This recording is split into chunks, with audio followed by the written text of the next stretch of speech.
এটা আমার screw compressor ছিল, স্ক্রু কম্প্রেসার বাদ দিয়ে নর্মাল ভলকানাইজিং কম্প্রেসার এর সিলিন্ডার সাইজ হচ্ছে 95 mm ইন্টু 4।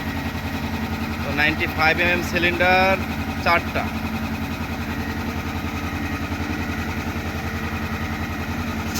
মোটর হচ্ছে 25 কিলোওয়াট। 25 কিলোওয়াট মোটরে এয়ার তৈরি করতেছে। এই এয়ারটা জমা হচ্ছে গিয়া মূল এয়ার ট্যাঙ্কে।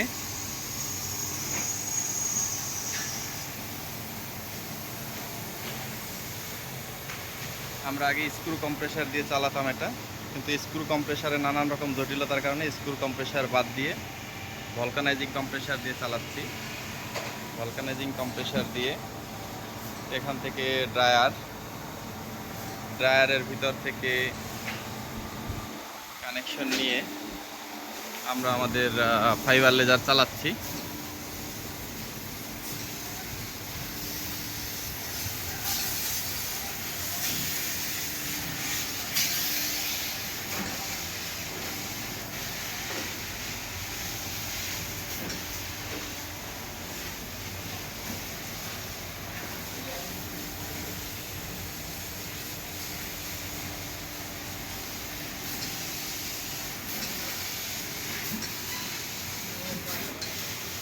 আমাদের কাটিং আমরা সবসময় এয়ার দিয়েই করি।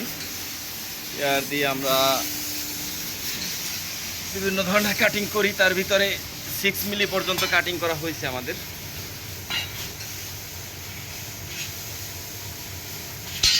কিন্তু এয়ার দিয়ে মোটা মাল কাটা কঠিন, অনেক সময় সাপেক্ষ ব্যাপার। পাতলা মালের জন্য ঠিক আছে, 1 2 3 4 মিলি পর্যন্ত এয়ার দিয়ে কাটিং করা সম্ভব। 4 মিলির উপরে হইলে কাটিং করাটা অনেক সময় সাপেক্ষ হয়ে যায়।